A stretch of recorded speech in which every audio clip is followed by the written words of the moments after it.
Eu sou o evangelista Geldo Sonan Passos, também sou empresário, moro no Tocantins, e eu quero compartilhar com vocês uma parte da minha vida, um período da minha vida em que parecia que eu não ia resistir, que eu não ia vencer, mas graças a Deus estou aqui hoje para contar. E tudo se passou entre 1983 a 1993. Essa parte triste que eu vou contar.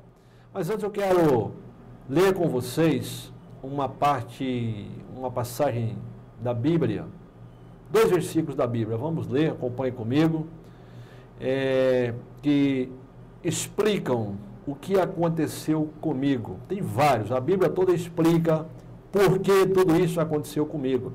Mas tem 2 versículos aqui que são bem diretos.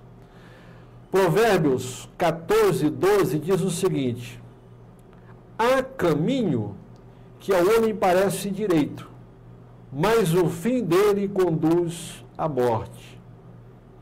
Agora no Novo Testamento, a primeira carta ao Timóteo, capítulo 4, verso 1 diz o seguinte: ora, o Espírito afirma expressamente que, aqui está falando do Espírito Santo, observe que é letra maiúscula, inicia com letra maiúscula, está se referindo ao Espírito Santo de Deus.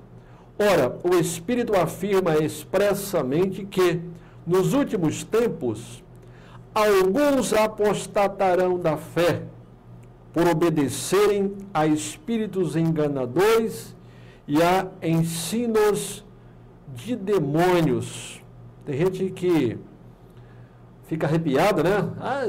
Não gosto que fale de demônios, mas eles são a realidade. Eles são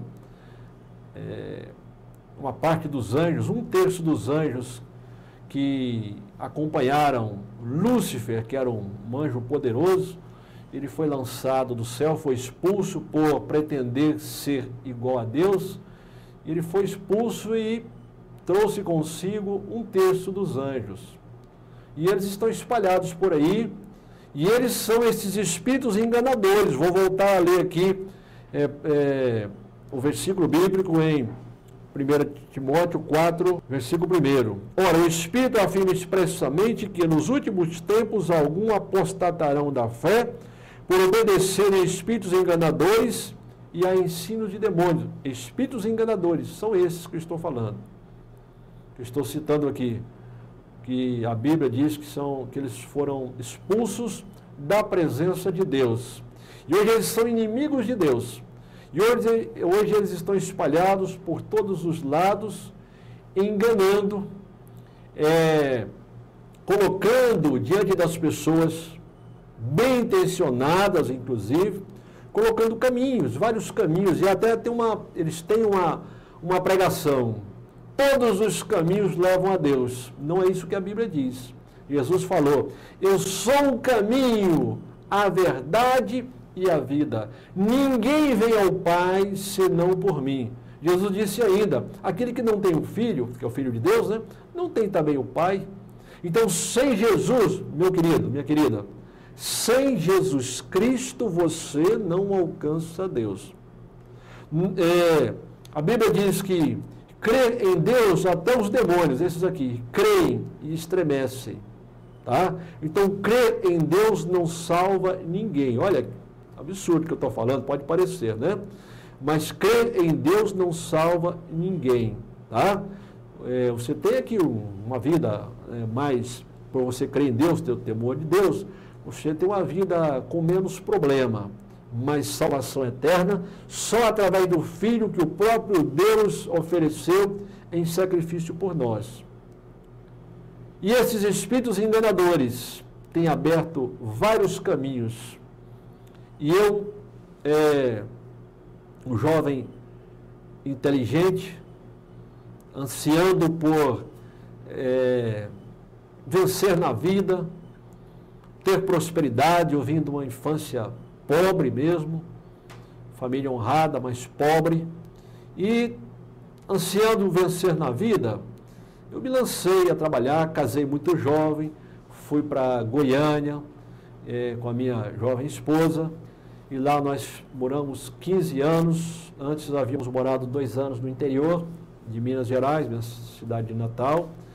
E ali em Goiânia, aí eu comecei a fazer de tudo para prosperar na vida, não só trabalhando, me esforçando ao máximo, mas também procurando trabalhar o lado espiritual. Algumas pessoas me recomendaram que começasse a consultar espíritos e assim eu fiz e entrei por esses caminhos aqui. Há caminho que ao homem parece direito, mas, há caminho que ao homem parece direito. Aquilo me parecia direito. Pessoas honradas, pessoas amigas, me indicando aqueles caminhos. E eu entrei por aqueles caminhos, né? Enveredei por aqueles caminhos e comecei a dar ouvidos a espíritos. E eles começaram a dirigir minha vida, a vida da minha esposa. Aí eu já tinha 3 filhos, comecei a levar meus filhos, criancinhas também, para ali receberem influência daqueles espíritos. Disseram que eu tinha alguns dons que eu tinha que desenvolver e me colocaram para girar. Eu girava até quase ficar tonto. E passei 10 anos ali, cheguei lá no topo. Alguém lá da liderança um dia fez uma consagração comigo e eu estava me tornando pai daquele negócio ali. Eu não sei como é que funcionava, ninguém nunca mostrou como é que funciona isso legalmente, mas eu me tornei pai de alguma coisa lá, tá? Não vou aqui falar pai de que eu me tornei, mas me tornei pai. Não sei se tomei posse daquilo definitivamente, mas me tornei pai. E ali envolvido com aqueles espíritos, eu passei, como disse, esses 10 anos, e para tudo que eu fazia, eu pedia a orientação deles. Nós estávamos quase que diariamente, pelo menos 3 vezes por semana, nós estávamos lá nas reuniões regulares e algumas coisas que nos mandavam fazer fora, nós fazíamos também em outros dias, no sábado, na terça, na quinta-feira. E estas atividades extras, vamos dizer, envolviam entregas dos cemitérios, nas encruzilhadas, nas matas, nas cachoeiras, nas pedreiras. Já teve determinada ocasião que eu estava com a minha esposa e um outro amigo em cemitérios abandonados, com mato muito alto, fazendo entregas, altas horas da noite, enchendo de velas, o perigo de provocar algum incêndio ou ser ali picado por alguma cobra.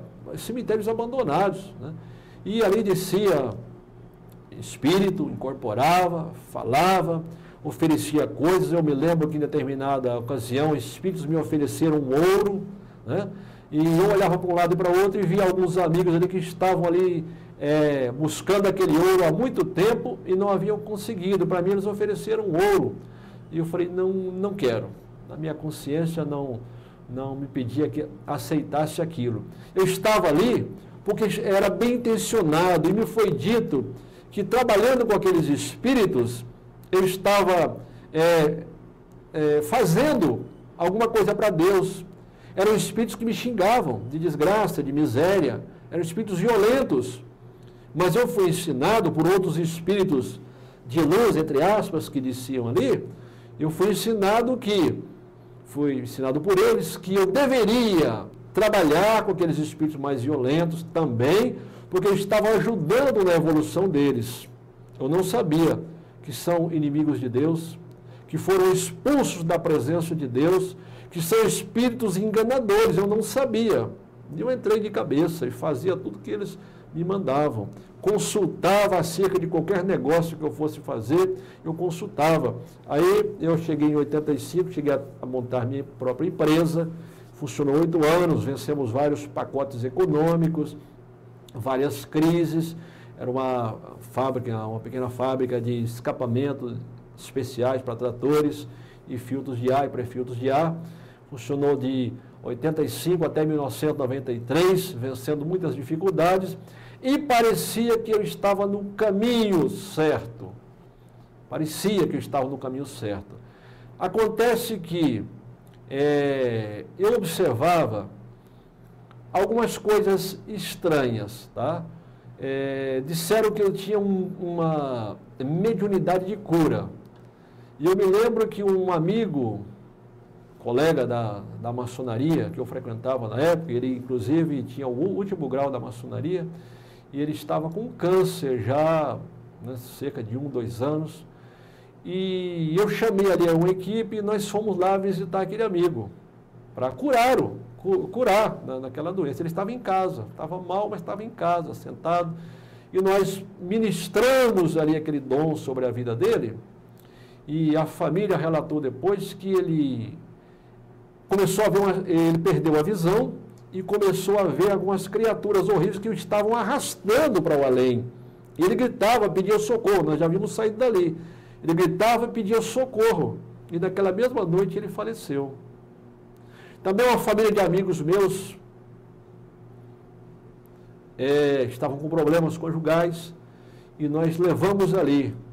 Aí a entidade disse que havia recebido para matá-los, mas que agora, com o que eles estavam fazendo ali, eles haviam revogado. E naquela mesma semana eles viajaram para Minas e no retorno bateram um carro, tinha 7 pessoas dentro do carro. Morreu ele, a esposa, 3 filhos, um primo e um sobrinho. Tudo numa pancada só, morreram todos. Tá? Também tem a esposa de um amigo nosso, a esposa de inclusive tinha relacionamento profissional com a minha empresa, ela adoeceu com câncer, 2 anos doente, e aí, esse dia eu me propus a ir lá, fazer ali dar um passe, para que ela fosse curada. E o marido concordou e eu fui no hospital com ele e ministrei sobre ela. Naquela mesma noite ela entrou em coma e veio a falecer. Então aconteciam essas coisas estranhas, tá? Diziam que eu tinha um dom de curar, mas acontecia o contrário, né?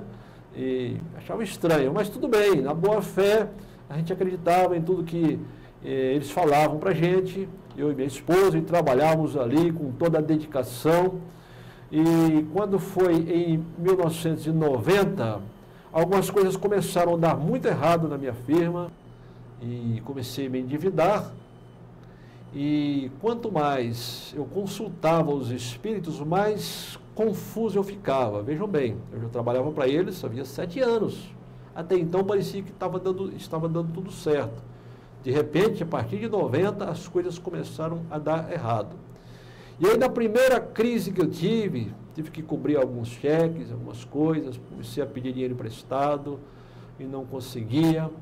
Eu parei um dia o meu carro por volta de 2 da tarde, perto da casa de um amigo, lá no setor Campinas, em Goiânia, e aproveitei o horário do almoço, que ele ainda estava em casa, fui pedir dinheiro emprestado para ele.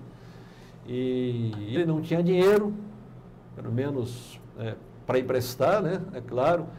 E eu retornei ao meu carro que estava trancado, mas alguma coisa sobrenatural havia acontecido ali. Havia aparecido em cima do painel uma revista A Voz, da ADONEP. A ADONEP é a Associação de Homens de Negócios do Evangelho Pleno. É uma associação mundial que leva testemunhos como este para pessoas que nunca entrariam numa igreja. Então elas são convidadas para um jantar, para um chá, e um café da manhã, e elas ouvem um testemunho e têm a oportunidade de observar que Deus opera grandes maravilhas. Eu não conhecia a DONEP, e aliás, esse povo que fala de evangelho, que fala de Bíblia, eu não tinha muita conversa, aliás, eu tinha conversa nenhuma com esse pessoal, não queria saber, não aceitavam o que eles me falavam, não concordavam não. E eu achava eles muito taxativos em termos de salvação, né? E aí eu não concordava com o que eles falavam. Mas apareceu aquela revista, e eu abri aquela revista, e não conhecia o que era a DONEP, como eu disse, chama a revista A Voz. Li um depoimento de um homem que havia passado as mesmas dificuldades pelas quais eu estava passando, um homem que havia frequentado a maçonaria, como eu frequentava, um homem que consultava os espíritos, como eu consultava, e que havia se endividado, só que a situação dele chegou um pouco mais no fundo, bem mais no fundo do poço do que a minha, porque ele perdeu a família, ele se separou da esposa. Graças a Deus, minha esposa nunca me abandonou por um minuto sequer. Estou com 36 anos de casado e sempre tive uma companheira firme, graças a Deus por isso. Esse testemunho, então, falou comigo, me tocou, porque era muito semelhante ao que estava acontecendo comigo. Ao que estava acontecendo comigo. Procurei a Donep lá de Goiânia, peguei lá um telefone, ali na revista da Donep tem telefones dos diversos capítulos espalhados por todo o país. Eu telefonei e alguém me atendeu, e uma moça me atendeu e disse: olha, as reuniões estão sendo realizadas no apartamento do irmão fulano. Quando ela disse irmão, ele criou uma barreira. Eu não queria conversa com o irmão. Eu sabia que era esse povo que mexe com Bíblia, que lê Bíblia e tal. Eu não quero saber dessa gente. Agradeci a moça, desliguei o telefone. E naquela mesma semana, lá no local, no centro onde eu frequentava, consultava os espíritos, veio uma entidade se dizendo enviada da alta corte e pediu para falar comigo. E incorporou um médium lá e disse que havia sido enviado especialmente para resolver o meu problema. Que eu não precisava mais acender velas para ninguém, que eu não precisava mais ir nas cachoeiras, bastava obedecer o que ele me falasse e ele ia me ajudar. Ele estava ali com aquela missão. Pois bem, então o que eu devo fazer a partir de agora? Bom, todas as suas decisões, tudo que você precisar, você vai lá na porta do cemitério, me disse ele. Vai na porta do cemitério, não interessa a hora do dia ou da noite, e em pensamento você peça o que você quiser e eu vou te ajudar, vou te dar uma orientação. E aí imediatamente eu já precisava cobrir alguns cheques e fui na porta do cemitério, pedi orientação, veio na minha mente, desconta duplicadas. Bom, procedimento normal, descontar duplicadas, né? Eu não poderia descontar em banco, já estava com o nome um pouco sujo, mas poderia descontar em factories. Tá, voltei para a empresa, peguei as duplicadas, não eram suficientes. Voltei lá para a porta do cemitério, olha, as duplicadas não vão, o valor, o montante que eu tenho, descontado, o juro, não vai cobrir as contas que eu tenho que pagar hoje, os cheques que eu tenho que cobrir. Veio na minha mente, faça a duplicata fria. Fazer duplicata fria é fazer uma fatura de Araque, como se eu estivesse vendendo para alguma empresa, e descontar aquela duplicata lá no banco ou na factory. Procurei um amigo meu, e até se por acaso ele se deparar com esse vídeo, chama Elias Lopes da Silva, dono de uma torneadora em Goiânia. Eu gostaria muito de dar um abraço no Elias, não consegui mais contato com ele. Procurei o Elias, pedi o nome da torneadora dele emprestado para que eu emitisse uma fatura de mentira e descontasse aquele valor que estava faltando. O Elias disse para mim: Geldes, eu gosto muito de você, sou seu amigo, nós já fomos colegas de trabalho numa empresa aí, mas eu quero dizer para você que isso que você está fazendo é errado, está autorizado, pode usar o meu nome, sei que você vai pagar direitinho, mas isso está errado. Isso não vai resolver seu problema. Você precisa mesmo de Jesus Cristo na sua vida. Você está lidando com espíritos enganadores e eles vão te destruir. Eu disse que nada, rapaz, conversa de crente, larga disso, vamos continuar a nossa amizade sem entrar nesse assunto. Posso usar seu nome? Pode. Fiz a duplicata, quando a duplicata venceu, tive que emitir outra duplicata, procurei outros amigos e passei 3 anos... Naquele período de inflação alta, de 90 a 93, a inflação voltou, né? Depois do plano Collor, e a inflação foi acelerando, e eu passei esses 3 anos alimentando minha empresa com dinheiro tirado de duplicatas frias. Tá? Foi acumulando. Aí eu não trabalhava mais, eu passava o tempo naquela engenharia financeira, eu gastava toda a minha energia fazendo aquela engenharia financeira para dar certo, para salvar a minha empresa. Mas ao longo de 3 anos eu consegui acumular uma dívida, naquela época a minha contabilidade era gerencial, uma dívida de $1 milhão, era muito dinheiro para o porte da minha empresa. $1 milhão. Então, em 30 de maio eu já estava, no mês de maio de 93, ou seja, passados 3 anos, eu não consegui mais rolar aquelas dívidas. A essa altura eu já tinha envolvido talvez umas 12 factories, alguns bancos, algumas empresas de amigos meus estavam envolvidas naquele negócio, agiotas estavam me emprestando dinheiro, né, agiotas disfarçados de donos de factoring, e uma coisa terrível. Eu estava numa situação bastante difícil. E nesse fatídico mês de maio, hoje eu não diria fatídico, foi uma benção, foi quando houve uma virada na minha vida, foi quando a capa do engano caiu por terra, tudo aquilo que estava me enganando caiu. Chegou um determinado momento, nesse mês de maio de 93, em que eu não consegui mais rolar as dívidas. Uma factory que eu já estava lá com saldo com ela mais ou menos de uns $600 mil, não conseguiu mais me financiar. E ninguém sabia que aquelas duplicatas eram frias. Tal a perspicácia que eu adquiri em enganar as pessoas, né? Estava envolvido com espíritos enganadores, é claro que eu ia me tornar um exímio enganador. E eu era uma pessoa honesta, eu nunca quis chegar àquela situação, tá? E as dívidas, né, eu não consegui mais rolar e comecei a passar um apuro que eu não consigo nem explicar para vocês o quanto eu fiquei apertado.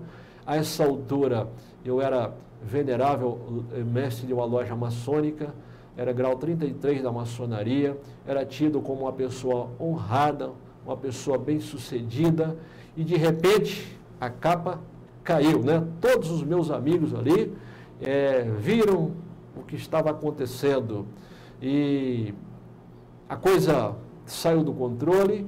Eu consegui ainda permanecer uns 30 a 40 dias em Goiânia, visitando aquelas factories diariamente. Comecei a confessar que as duplicatas eram frias, que eu não consegui mais pagar, não consegui mais dinheiro, mas prometendo que meu negócio era viável. Eu tinha um projeto muito bom, patente minha, e uma empresa com 8 anos de funcionamento, merecia um crédito, mas as pessoas queriam dinheiro, né? E eu não tinha dinheiro. E eu ia para aquelas festividades da maçonaria, aqueles churrascos lá com os amigos, eu não tinha mais a alegria de antes. Eu estava ali morto de vergonha, em depressão, como se tudo tivesse cinzento ao meu redor. Depressão é coisa terrível, meus queridos. Depressão é coisa terrível. E aqueles espíritos, hoje eu sei que são inimigos de Deus, e naquela época eu não sabia, mas hoje eu sei que eles estavam ali agora com o firme propósito de me destruir. Primeiro eles te usam e depois te destroem. Eles não conseguem atingir a Deus, mas querem atingir o ser humano, a criatura de Deus, tá? Criada à imagem e semelhança de Deus. E eles partiram para me destruir. E naqueles dias realmente eu comecei a ter visões de entidades me rodeando, zombando de mim, entidades na forma de duendes, de bruxas, tudo aquilo me rodeava e zombava. Eu tinha aquelas visões relâmpago assim, e lá no centro, onde eu frequentava, aquela entidade que se dizia enviada da alta corte, que já estava ali há quase 3 anos trabalhando praticamente só com ela. Aí eu perguntei, falei, e agora o que faço? Desmoronou, acabou. Aí ela disse para mim, olha, eu só tenho uma coisa a te dizer, não dê por esses dias nem um passo maior do que a perna. Ora, eu já havia dado um passo quilométrico, confiando no que ela falou para mim, né? Poderia lá 3 anos atrás ter chamado meus credores, ter negociado, parcelado as dívidas, sem pagar aquele juro extorsivo que eu estava pagando, se não fosse pela orientação, pela confiança que eu depositei naquele espírito enganador. Repito, espírito enganador. E se você estiver numa situação dessa, peça socorro de Deus, socorro de Jesus Cristo. Ele vai te socorrer, ele vai te libertar, mas não continue nesse caminho, porque há caminho que ao homem parece direito, mas o seu fim, o fim conduz à morte, tá?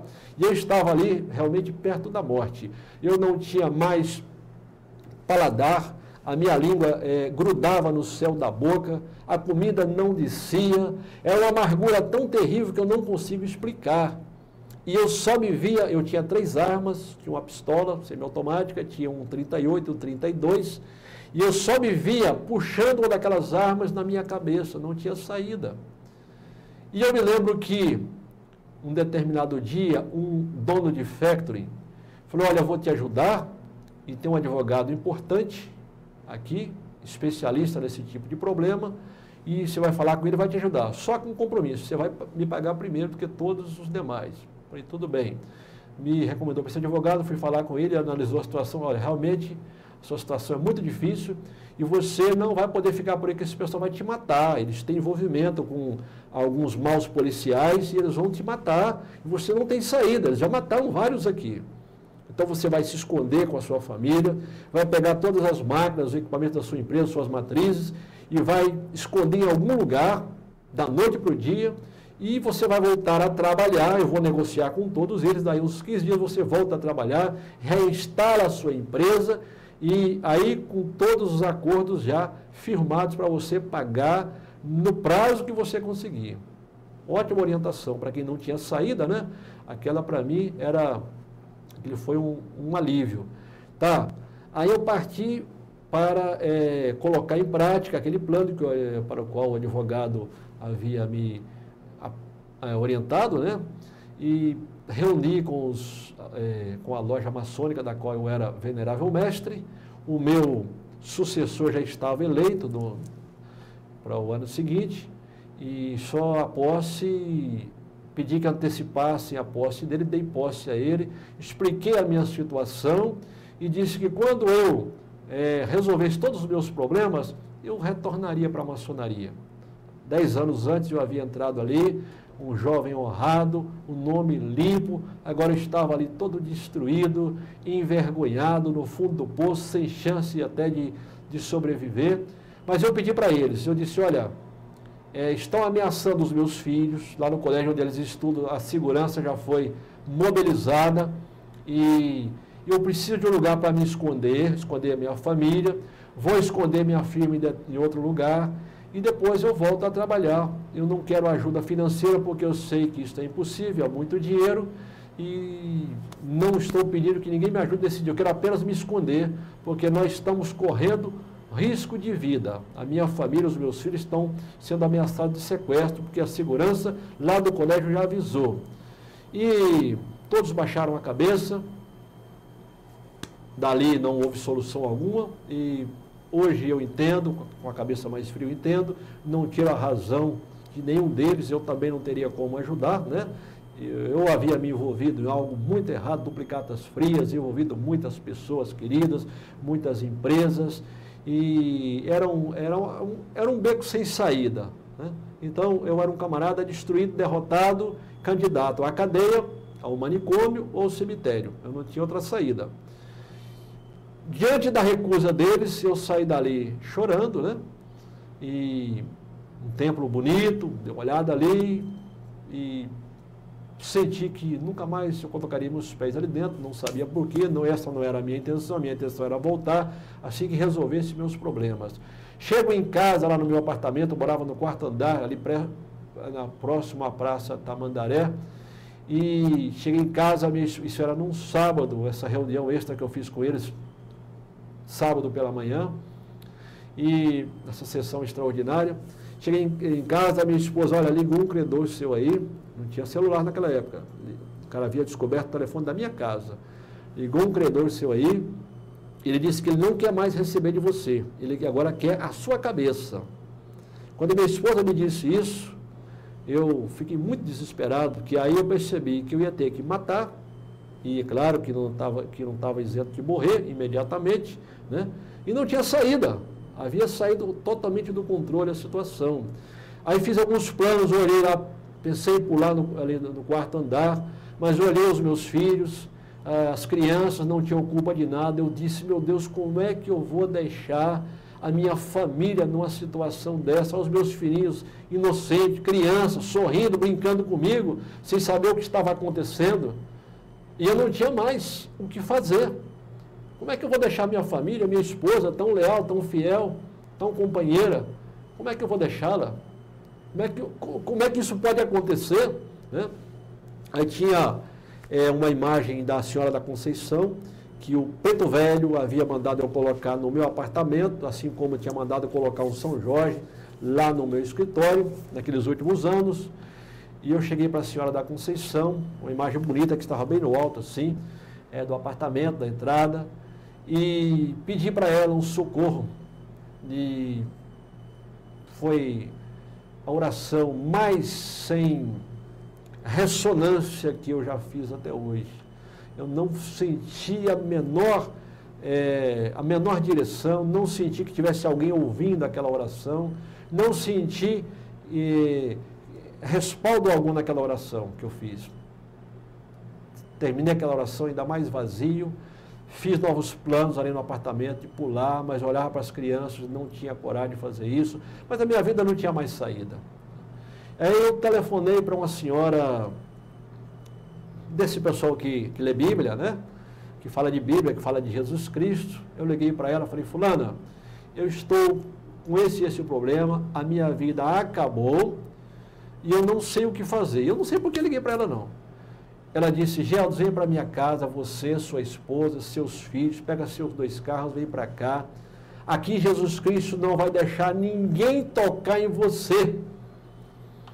E aquilo, para mim, foi uma válvula de escape. Falei, bom, pelo menos eu tenho uma casa para me esconder agora. Teve alguém que abriu a porta para mim, né? Fui para a casa dela, lá um irmão dela que ele já faleceu, policial civil, e fazia bicos, né? E naqueles bicos ele era meu segurança, tinha sido meu segurança por alguns meses ali, porque eu estava correndo risco. E aquele policial me auxiliou, contratou um caminhão, nós escondemos na casa daquela senhora, eu e minha família trancamos o apartamento, levamos algumas roupas, levei todos os meus paramentos, todos os meus livros de maçonaria, todo o meu material lá que eu trabalhava com espíritos, velas, até um frango que estava pronto para ser sacrificado naquela noite. Levei tudo numa caixa de papelão, coloquei no porta-mala de um dos carros, nós levamos tudo aquilo lá para a casa daquela mulher e aquela mercadoria ficou lá no porta-malas do carro. E contratamos, isso foi no sábado, contratamos um caminhão MUC, passamos a noite transportando todas as minhas máquinas e equipamentos para um terreno. Eu estava prestes a mudar de prédio, o dono do prédio, o dono do imóvel lá, do galpão, que estava alugado para a minha firma, passou por ali e perguntou o que estava acontecendo. Eu falei, não, que eu já estava mudando, já estava de mudança, né? Mas que parte talvez ficasse por ali. Inventei aquela mentira, eu estava sob a influência de espíritos enganadores, né? Enganando e sendo enganado. E aquele moço muito humilde saiu dali, se deu por satisfeito, e eu passei a noite transportando aquelas máquinas para uma chácara de um suposto policial federal, que depois eu fui descobrir que não era nada disso. Transportamos tudo e nos escondemos na casa daquela senhora. E quando foi na segunda-feira, a praça de Goiânia entrou em efervescência por causa desse golpe, né? Parecia que eu tinha fugido com bastante dinheiro, e na verdade eu estava ali acuado. Tentei falar com alguns amigos ali a partir daquela casa, já não podiam mais falar comigo, diziam que temiam que o telefone deles estivesse grampeado. Então eu fiquei isolado, não tinha ali dinheiro, não tinha o que fazer, não tinha para onde ir, fiquei ilhado na casa daquela senhora. Mas, dentro daquela casa, eu percebi algo diferente. Ela começou a chamar pessoas para fazerem orações por mim. E começaram, ela ligava, via uma dupla lá de cantoras evangélicas, pessoas humildes. Vinha um pastor, depois vinha outro pastor, e eles oravam por mim, e eu sentia um alívio muito grande naqueles momentos. Eu sentia que algo diferente estava acontecendo, e eu sentia que naquelas pessoas que eu tanto detestava antes por causa da sua fé, naquelas pessoas havia ali um espírito diferente, que não falava, não dava previsões assim, mais ou menos, pode ser que aconteça isso, pode ser que aconteçam aqueles falas, eram taxativos. Falavam, Jesus não vai deixar nada acontecer com você. O Senhor acampa, né, o seu anjo ao redor daqueles que o temem. E começaram a falar partes da Bíblia para mim e orar por mim, repreender aqueles espíritos que eu respeitava tanto, que eu reverenciava, que eu fazia tudo que eles mandavam. Eles começavam a repreender, chamá-los de demônios. Eu achava aquilo um absurdo, mas funcionava. Eu me revirava todo ali, espumava, e aqueles espíritos saíam, né? Eram legiões. Eu passei 10 anos fazendo pactos, alianças com aqueles espíritos. Eu fiz pacto até com o maioral deles, na boa fé, achando que estava ajudando. E ali agora estavam sendo tratados como demônios, porque o são espíritos enganadores, doutrinas de demônios, que a Bíblia está dizendo. E na nossa cegueira, a gente escolhe caminhos errados, sendo que só Jesus é o caminho. E ali dentro daquela casa, eu comecei a ver que realmente Deus estava se movendo através daquele povo. Fiquei cerca de 12 a 15 dias escondido ali. Descobriram onde estavam as máquinas, os equipamentos, saquearam tudo, tomaram tudo, nem sei quem se apropriou daquelas coisas. Matrizes que eu havia pago um preço altíssimo para poder fazer, foram vendidas para ferro velho, fiquei sabendo depois. Máquinas que eu próprio tinha criado só serviam para aquela indústria, para aquela fábrica, não servia para mais nada, pesando toneladas. Foram vendidas depois, de qualquer maneira, vendidas para ferro velho. Resultado, eu perdi tudo. Fui saquear lá no apartamento que eu pensava voltar, não consegui voltar mais. Saquearam tudo no apartamento. Depois, uma vizinha que morava no mesmo prédio, amiga da gente, foi lá no apartamento, ela tinha chave, foi lá no apartamento com autorização nossa, não tinha mais nada lá, apenas algumas fotos dos meus filhos rasgadas e espalhadas pelo chão. O resto foi saqueado tudo, uma coisa terrível que eu nunca imaginei que acontecesse. Levaram tudo que era nosso, roupas, calçados, móveis, tapetes, quadros, o apartamento ficou limpo, meus queridos, uma coisa terrível. Mas na casa daquela mulher, eu sentia que a mão de Deus estava sobre eles, desses poucos dias que eu fiquei ali. Aí, um determinado dia, eu me cansei um pouco de ficar ali isolado, escondido com a minha família, sem ter para onde ir. Eu amanheci bastante oprimido mesmo, com bastante depressão, com tristeza. E eu pedi àquela senhora que convidasse um pastor que havia orado comigo ali. Parece que ele orava com mais ousadia, ele tinha mais ousadia, ele repreendia os demônios com muita autoridade.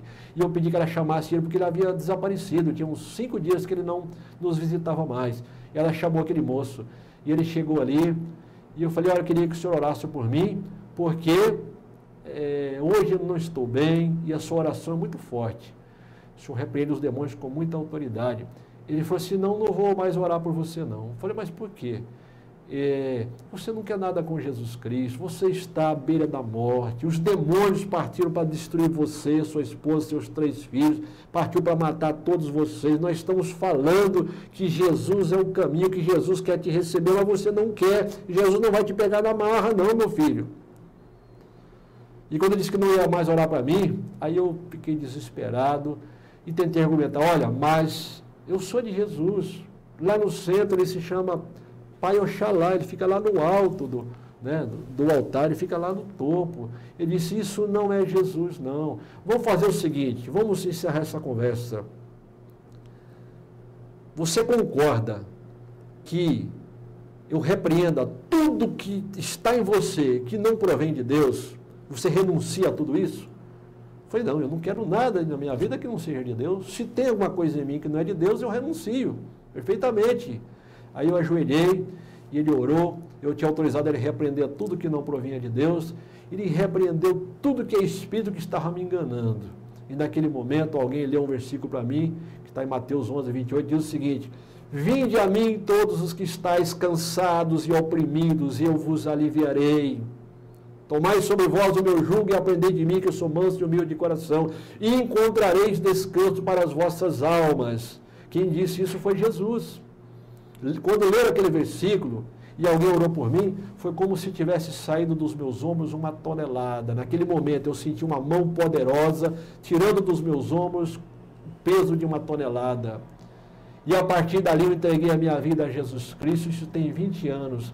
Foi aí que Jesus falou para mim, eu sou o teu juiz, falou audivelmente, eu sou o teu juiz e o teu advogado, ninguém tocará em ti, vou te mandar para uma terra, para um lugar com sotaque diferente, para um povo com sotaque diferente, ali tu ficarás por um determinado tempo, e ali eu vou te encher de poder. Eu pensava que poder era dinheiro, né? Falei, oba, mas não era poder do Espírito Santo de Deus.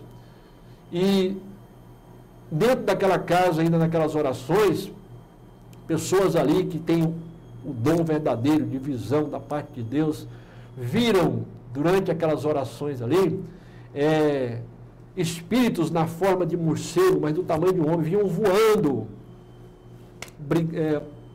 guerreando contra aquela casa, contra aquela família, mas batiam numa redoma invisível, batiam naquela redoma e caíam lá no meio da rua. As pessoas viram ali dentro daquela casa os céus abertos, viram carros de fogo descendo e subindo, viram anjos descendo naquele lugar. E Deus falou que tinha uma obra maravilhosa a realizar através da minha vida. Isso está se confirmando, estou aqui contando esse testemunho. Milhares de pessoas já aceitaram a Jesus Cristo através do nosso testemunho. Muitas pessoas foram curadas, foram libertas. Está se cumprindo aquilo, porque foi Deus quem falou. Ele não fala pelas metades. O povo de Deus fala com autoridade, fala com propriedade, fala com ousadia.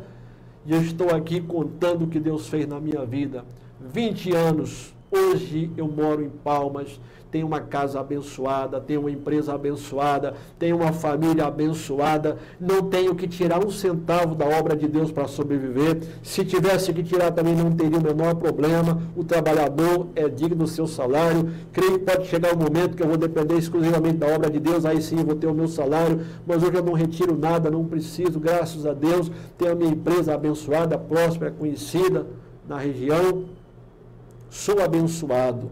Falo de Jesus Cristo, o único caminho, meus queridos. Há caminho que ao homem parece direito, mas o seu fim dá em morte. Os meus filhos, todos formados, já vou ter neto, meu caçula casou, minha filha do meio casou, a minha filha mais velha está encaminhada, e todos nós servimos ao Senhor. Muitas lutas, muitos ataques de todos os lados, jurado de morte, né? Pistoleiros foram, Deus nos mandou para a redenção do Pará, aquela promessa de nos mandar para uma terra distante, um povo com sotaque diferente, foi redenção, lá nós ficamos 7 anos, e assim que chegamos à redenção, pistoleiro, um advogado contratou pistoleiros, 5 pistoleiros, 5, 6, não me lembro, e eles nos encontraram na igreja, só que Deus havia avisado antes que não era para eu fugir. E aqueles pistoleiros chegaram, alguém me avisou antes que eles haviam chegado, e alguém mandou eu fugir da igreja, pular pelos muros, ele me pegar lá no fundo. Eu disse, não vou fazer isso, Deus não vai. Deus disse que não é para eu fugir. E Deus deu um livramento fantástico. O chefe daqueles pistoleiros hoje é crente na pessoa de Jesus Cristo.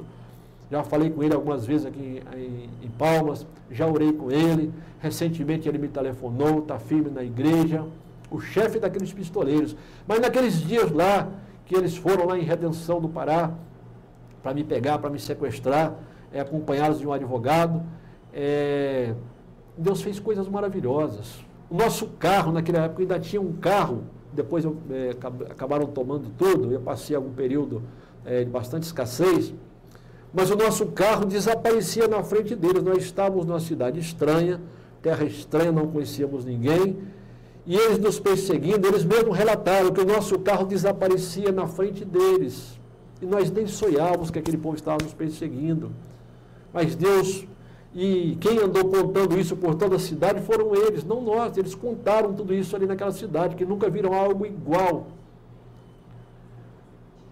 Um deles disse que viu a minha esposa sair do nosso carro naquele dia que eles foram cercar a igreja. Eu pedi que a minha esposa, quando me avisaram, eu falei para a minha esposa pegar o nosso carro, ir para a casa do pastor e voltar com ele e com a esposa, porque estava acontecendo algo muito grave e eu precisava da presença dele e que ela fosse até a casa dele. Naquele dia, os pistoleiros, 2 pistoleiros daquela equipe, seguiram minha esposa e depois eles disseram: o senhor não está falido coisa nenhuma. Nós vimos o seu carro, a sua esposa, nós seguimos ela no carro e ela entrou numa mansão cercada de guardas uniformizados. Meus queridos, em Redenção do Pará, 93, não tinha nenhuma mansão cercada de guardas uniformizados. Aqueles homens viram os anjos de Deus guardando a casa do pastor e guardando a minha esposa. Me perdoe pela emoção, mas é forte demais. Então, esse tipo de testemunho, eu passaria aqui, uma vez eu fui contar meu testemunho em Itaúna, Minas Gerais, o pastor de uma igreja me deu 3 noites consecutivas para contar. São muitas histórias fantásticas, coisas maravilhosas que Deus fez. Por isso eu prego a palavra de Deus com convicção, mas não é por causa dos milagres, não. É por causa da presença do Espírito Santo. Porque essa fé, Deus já nos deu imediatamente assim que nós convertemos. Quem convence é o Espírito Santo. Ele que nos dá fé, e a fé vem pelo ouvir a palavra de Deus. E neste momento, eu digo para vocês, aquele dom lá do passado, que dizia ser um dom de cura, não existe mais. Eu pedi a Deus que tirasse todos aqueles dons, porque matava, né? E agora, Deus tem nos usado. Uma pessoa foi curada de câncer de garganta, pessoa foi curada de câncer no intestino, pessoa foi curada de síndrome do pânico, várias pessoas, síndrome do pânico, problema de coluna, bico de papagaio, hérnia de disco. Então, assim, eu perdi a conta da quantidade de milagres que Deus fez. Pessoas em depressão, pessoas endividadas, Deus vai firmando, vai abençoando. E tem feito muitos milagres, cumprindo a promessa do Senhor, que disse que tinha um grande plano na minha vida. Eu quero, nesse momento, orar com você. E oração para bênçãos, nós temos vídeos no nosso site, onde você pode clicar, pedir as orações. Eu quero, nesse momento, fazer a mais importante das orações. Quero convidar você a aceitar Jesus Cristo como seu único e suficiente Salvador.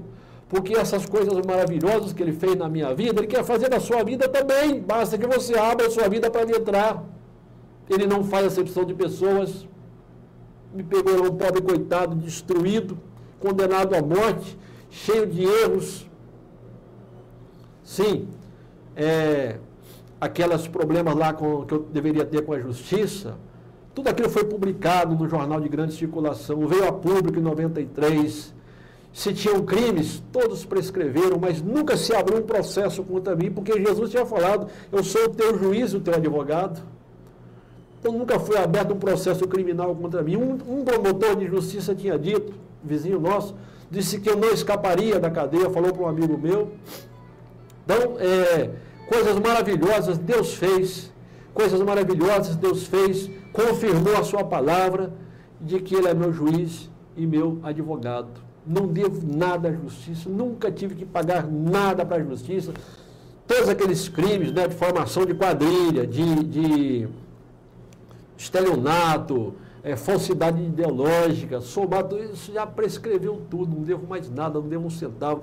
Dívidas prescreveram, outras eu passei alguns direitos e liquidei essas dívidas, e outras prescreveram mesmo, não devo nada. Nada. Graças a Deus estou livre para falar, mas mesmo quando eu estava devendo muito, Deus já me levantou para contar testemunhos pelo Brasil afora e muitas pessoas sendo alcançadas por Deus. Meus queridos, meu querido, você que está ouvindo aí, aceite a Jesus agora como Salvador. Não basta crer em Deus, não basta ser uma pessoa de boas obras, uma pessoa honesta. Eu era uma pessoa de boas obras, uma pessoa honesta, achava que era honesto, né? Mas traía a esposa, bebia, era violento, quebrava a cara de qualquer um, assim, por qualquer motivo, dava tiro, puxava arma, era maluco, mas achava que era honesto, porque era trabalhador e fazia questão de pagar minhas dívidas, era orgulhoso, mas eu não tinha Deus, então os meus atos de justiça para Deus eram como trapos de imundície. Então não basta crer em Deus, eu estava ali naquele negócio, naqueles espíritos ali, envolvido com eles, achando que estava agradando a Deus, e não era. Não estava agradando, porque se agrada a Deus quando você crê em Jesus Cristo. Ele nos entregou o seu Filho. Se nós rejeitamos, nós somos inimigos de Deus. Deus nos trata como trata qualquer criatura. A onça lá no mato tem o seu alimento, né? O peixe lá no fundo das águas tem o seu alimento, então Deus nos trata como criaturas, porque o sol nasce para todos. Agora, a salvação mesmo é em Jesus Cristo, salvação eterna, tá? Entrar no reino de Deus é só com Jesus Cristo. Se eu deixar por menos, eu estou mentindo, eu estou mutilando a Bíblia, a palavra de Deus. Aceite Jesus como seu Salvador nesse momento. Eu quero orar por você, fazer uma oração poderosa agora, e Jesus Cristo vai fazer maravilha na sua vida. Curve a cabeça, diga assim: meu Deus, eu aceito o Senhor Jesus como Salvador da minha vida. Entra na minha vida, Senhor Jesus, perdoa os meus pecados, lava-me com o teu sangue precioso, perdoa por tudo, escreve o meu nome no céu, no livro da vida, para nunca mais ser riscado. Vou orar por você, Pai, em nome de Jesus. Recebe esta pessoa que está entregando a vida para o Senhor, recebe essa pessoa agora, meu Deus. Envolve ela com o teu poder, é o teu Espírito Santo quem convence do pecado, da justiça e do juízo. Se esta pessoa está se rendendo ao Senhor, porque o Senhor a convenceu, então agora ela é responsabilidade do Senhor, ela está em tuas mãos, não interessa o que a está ameaçando, não interessa o risco que ela está correndo, ela agora é propriedade do Senhor, e nada poderá destruir essa pessoa enquanto o Senhor não chamá-la. Por isso eu repreendo da vida dela toda a opressão, todo o mal, as doenças, as enfermidades, as ameaças, todos os males, as legiões do inferno que possam ter entrado na vida dela por pactos voluntários que ela possa ter feito, ou mesmo coisas involuntárias que ela possa ter feito. Os demônios entraram na vida dela, se entraram de alguma forma, tem que sair em nome de Jesus. A própria falta de Jesus é o maior motivo para a entrada de demônios, de espíritos enganadores. Mas esta pessoa hoje conheceu a verdade, conhecereis a verdade os libertará. Por isso, em nome de Jesus, caiam todos os grilhões, todas as cadeias, as obras de macumba, feitiçaria, magia negra, bruxaria, todo o mal que se lançou contra essa pessoa em todas as épocas. Em nome de Jesus está desfeito, estão quebradas as maldições. Esta pessoa é livre, é abençoada, é bendita do Senhor, e a partir de agora nada poderá resisti-la. Lutas virão, mas ela vence todas elas, porque ela é mais que a vencedora em Cristo Jesus. Seja abençoado, meu querido, minha querida, seja muito abençoado e aproveite essa vida com Deus e cresça e busque a presença de Deus na sua vida, porque Deus só tem coisas maravilhosas para nós. Um abraço, que Deus nos abençoe, que Deus te abençoe e abençoe a todos nós.